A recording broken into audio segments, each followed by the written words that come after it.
रिश्तों की नई धूप। रामपुर नाम के एक खूबसूरत और शांत कस्बे में एक बड़ा सा मकान था जिसके मुख्य द्वार पर पीतल की नेम प्लेट लगी थी। पंडित विश्वनाथ शर्मा जी रेलवे से रिटायर्ड थे और अब अपनी पत्नी रमा के साथ रहते थे। रमा जी स्वभाव की थोड़ी सख्त, अनुशासन प्रिय और परंपराओं को मानने वाली महिला थीं। पूरे मोहल्ले में उनका रुतबा था। लोग कहते थे कि रमा के घर में एक पत्ता भी उनकी मर्जी के बिना नहीं हिलता। इसी घर में आज खुशियों की शहनाई बज रही थी। रमा जी के इकलौते बेटे सौरभ की शादी दिल्ली की रहने वाली आस्था से हुई थी।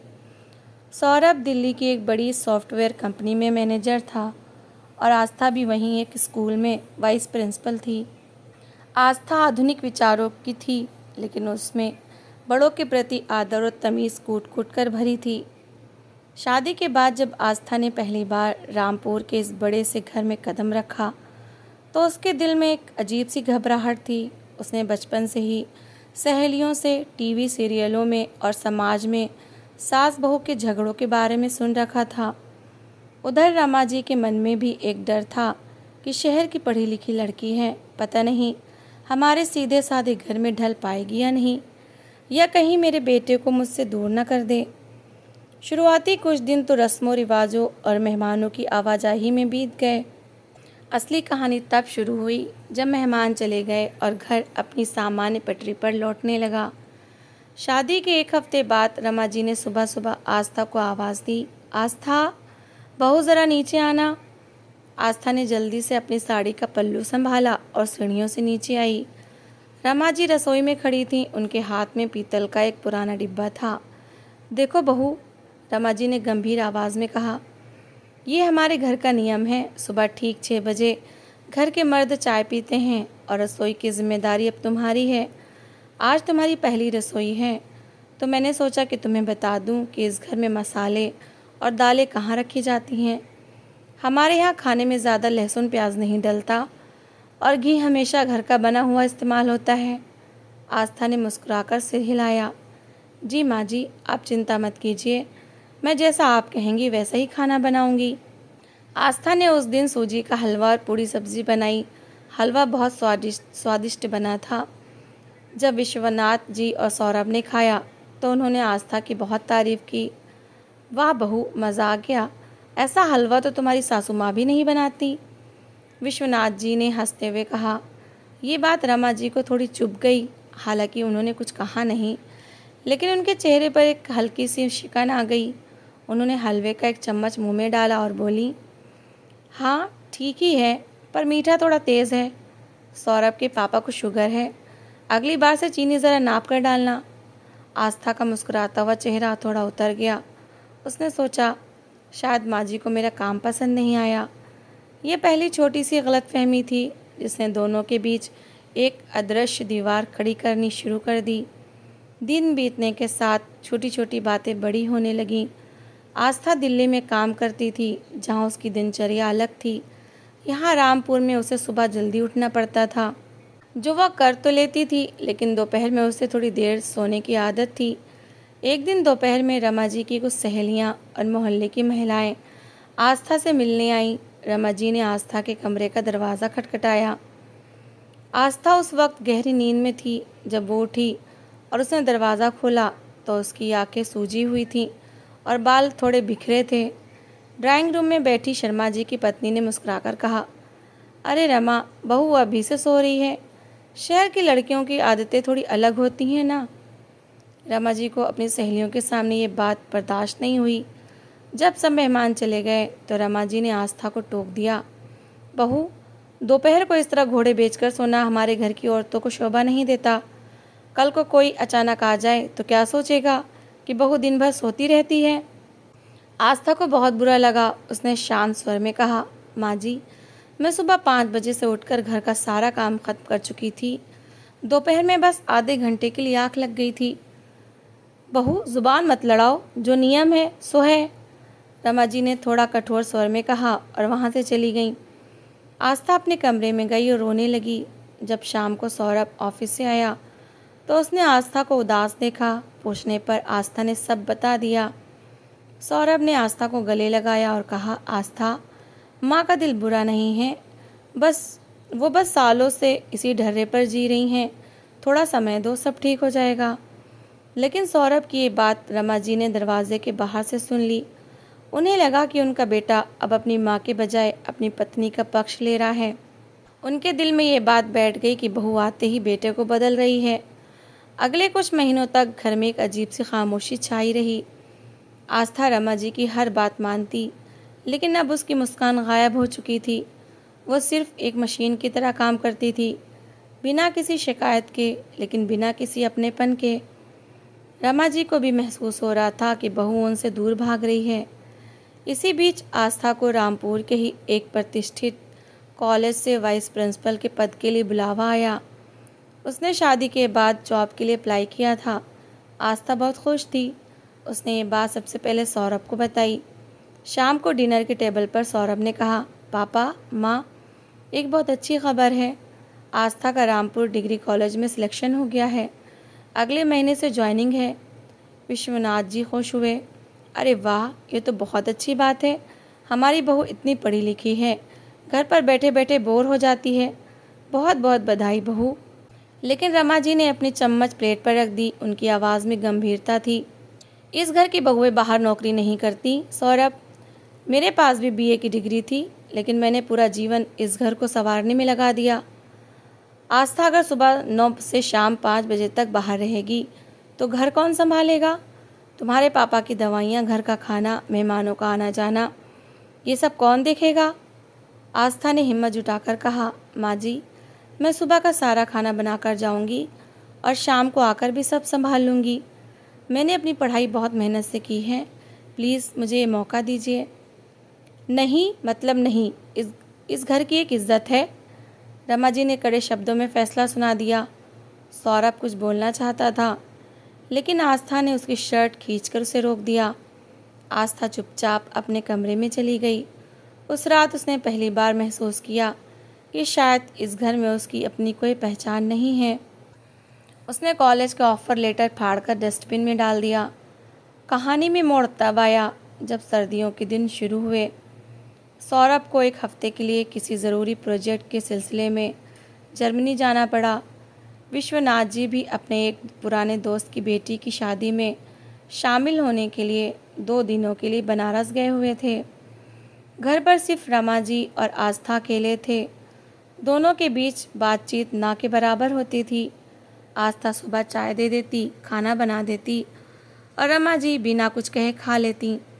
जर्मनी जाने के तीसरे दिन रात के करीब 2 बजे आस्था को अचानक किसी के कराहने की आवाज़ सुनाई दी। आवाज़ नीचे रमा जी के कमरे से आ रही थी। आस्था तुरंत अपनी रज़ाई फेंक कर नीचे भागी। जब उसने रमा जी के कमरे का दरवाज़ा खोला तो उसके होश उड़ गए। रमा जी बिस्तर पर बैठी थीं। उन्होंने अपने सीने को दोनों हाथों से कसकर पकड़ रखा था और उन्हें सांस लेने में बहुत तकलीफ़ हो रही थी। उनका पूरा शरीर पसीने से लथपथ था। माँ जी, क्या हुआ माँ जी? आस्था चिल्लाई। रमा जी कुछ बोल नहीं पा रही थी, बस उनकी आंखों में बहुत दर्द और डर था। आस्था समझ गई कि ये सामान्य दर्द नहीं है, शायद हार्ट अटैक का लक्षण है। आस्था ने तुरंत अपना फ़ोन उठाया। उसने सौरभ को फ़ोन करने की कोशिश की, लेकिन जर्मनी में उस वक्त समय अलग था और सौरभ का फ़ोन नॉट रीचेबल आ रहा था। विश्वनाथ जी का फ़ोन भी बंद था। रामपुर जैसे छोटे कस्बे में रात के 2 बजे एम्बुलेंस मिलना बहुत मुश्किल था। आस्था ने एक पल भी नहीं गंवाया। उसने अपनी घबराहट को एक तरफ रखा। उसने अलमारी से रमा जी की शॉल निकाली, उन्हें लपेटा और सहारा देकर धीरे धीरे बाहर खड़ी अपनी छोटी कार तक ले आई। आस्था को कार चलानी आती थी, लेकिन उसने कभी रात के अंधेरे में सुनसान सड़कों पर गाड़ी नहीं चलाई थी। घने कोहरे और अंधेरे के बीच आस्था गाड़ी चला रही थी। उसका दिल ज़ोर ज़ोर से धड़क रहा था, लेकिन उसके हाथ स्टीयरिंग व्हील पर जमे हुए थे। बगल वाली सीट पर रमा जी बेसुध सी पड़ी थीं। माँ जी, बस थोड़ी देर और, आप आंखें मत बंद कीजिए प्लीज़, मैं हूं ना आपके साथ। आस्था बार बार उनका हौसला बढ़ा रही थी। रास्ते में एक जगह सड़क खराब थी और गाड़ी का टायर गड्ढे में फंस गया। आस्था ने पूरी ताकत लगाकर एक्सीलेटर दबाया, लेकिन गाड़ी वहीं रुक गई। आस्था कार से नीचे उतरी। कड़ाके की ठंड थी। उसने आसपास देखा, कोई नहीं था। उसने अपनी परवाह किए बिना नीचे झुककर पहिए के नीचे से बड़े बड़े पत्थर हटाए। उसके हाथों में चोट लग गई और खून बहने लगा, लेकिन उसे सिर्फ अपनी सास की जान बचानी थी। आखिरकार गाड़ी गड्ढे से निकल गई। करीब 25 मिनट की तकलीफ के बाद आस्था रमा जी को शहर के सबसे बड़े अस्पताल के इमरजेंसी वार्ड में ले पहुंची। डॉक्टरों ने तुरंत रमा जी को स्ट्रेचर पर लिया और आईसीयू की तरफ भागे। आस्था वहीं कॉरिडोर में बैठ गई। उसके कपड़े मिट्टी से सने थे, हाथों से खून रिस रहा था और वो काँप रही थी। उसने डॉक्टर से हाथ जोड़कर कहा, डॉक्टर साहब, मेरी माँ को बचा लीजिए, उनके सिवा हमारा कोई नहीं है। करीब 3 घंटे बाद सुबह के 5 बजे डॉक्टर आईसीयू से बाहर आए। उनके चेहरे पर एक राहत भरी मुस्कान थी। मिसेस शर्मा, डॉक्टर ने आस्था से पूछा। जी डॉक्टर, मेरी माँ जी कैसी हैं? आस्था ने घबराते हुए पूछा। आप बहुत भाग्यशाली हैं और आपकी माँ जी उससे भी ज़्यादा भाग्यशाली हैं कि उन्हें आप जैसी बहू मिली। उन्हें मेजर हार्ट अटैक आया था। अगर आप उन्हें लाने में सिर्फ 15 मिनट की भी देरी कर देती तो शायद हम उन्हें बचा नहीं पाते। आपने बिल्कुल सही समय पर सही फैसला लिया। गोल्डन आवर में इलाज मिलने की वजह से अब वो ख़तरे से बाहर हैं। ये सुनकर आस्था के आंसू छलक पड़े। उसने भगवान का धन्यवाद किया। सुबह 7 बजे तक विश्वनाथ जी और सौरभ, जो दिल्ली लैंड कर चुका था, भी अस्पताल पहुंच गए। सौरभ ने जब आस्था की हालत देखी, उसके फटे हुए हाथ, मिट्टी लगे कपड़े और थकी हुई आंखें, तो उसकी आंखों में आंसू आ गए। मुझे माफ़ कर दो आस्था, मैं उस वक्त तुम्हारे काम नहीं आ सका। सौरभ ने उसका हाथ थामते हुए कहा। अरे नहीं सौरभ, माँ जी ठीक हैं, मेरे लिए यही सबसे बड़ी बात है, आस्था ने मुस्कुराते हुए कहा। 2 दिन बाद रमा जी को जनरल वार्ड में शिफ्ट कर दिया गया। वो अब पूरी तरह होश में थी और बातचीत कर सकती थी। विश्वनाथ जी और सौरभ डॉक्टर से पर्चा लिखवाने बाहर गए थे। कमरे में सिर्फ रमा जी और आस्था थीं। आस्था रमा जी के पैरों के पास बैठी थी और धीरे धीरे उनके पैर दबा रही थी। कमरे में कुछ देर सन्नाटा रहा। फिर रमा जी ने धीरे से अपना हाथ बढ़ाया और आस्था के सिर पर रख दिया। आस्था ने ऊपर देखा। रमा जी की आंखों से लगातार आंसू बह रहे थे। माँ जी, क्या हुआ? कहीं दर्द हो रहा है क्या? मैं डॉक्टर को बुलाऊं? आस्था घबराकर उठने लगी, लेकिन रमा जी ने आस्था का हाथ पकड़ लिया। उनकी पकड़ में इस बार कोई सख्ती नहीं थी, बल्कि एक माँ की ममता और एक बेबस इंसान की कृतज्ञता थी। नहीं बहू, बैठो। रमा जी की आवाज़ भारी थी। दर्द शरीर में नहीं, यहाँ है। उन्होंने अपने दिल पर हाथ रखा। मुझे माफ़ कर दे मेरी बच्ची, मैंने हमेशा तुझे एक पराई लड़की की तरह देखा। मुझे लगता था कि तू शहर की है तो इस घर को कभी अपना नहीं मानेगी। मैंने हर कदम पर तेरी कमियां निकाली, तुझे टोका, तेरी खुशियों को रोका। लेकिन उस रात जब सबने मेरा साथ छोड़ दिया था, जब मेरा अपना बेटा 7 समंदर पार था, तब तूने अपनी जान दांव पर लगाकर मेरी जान बचाई। डॉक्टर कह रहे थे कि अगर तू नहीं होती तो मैं आज इस दुनिया में नहीं होती।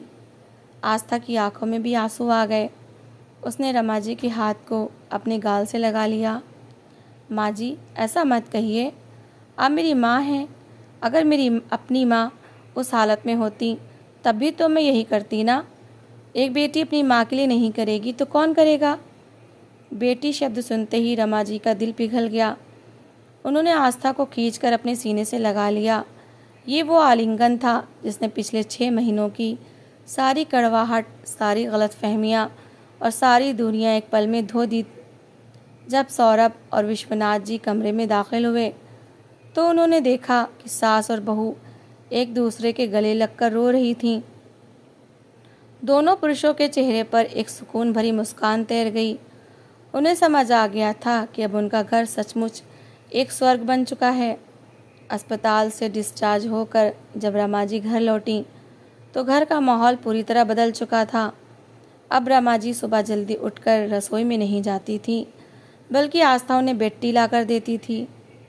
एक दिन सुबह जब आस्था चाय लेकर रमा जी के कमरे में गई तो उसने देखा कि रमा जी के हाथ में एक बड़ा सा लिफाफा था।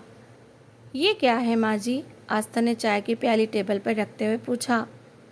रमा जी ने मुस्कुराकर वो लिफाफा आस्था के हाथ में थमा दिया। आस्था ने लिफाफा खोला तो वो हैरान रह गई। वो रामपुर डिग्री कॉलेज का वही ज्वाइनिंग लेटर था जिसे उसने फाड़कर फेंक दिया था।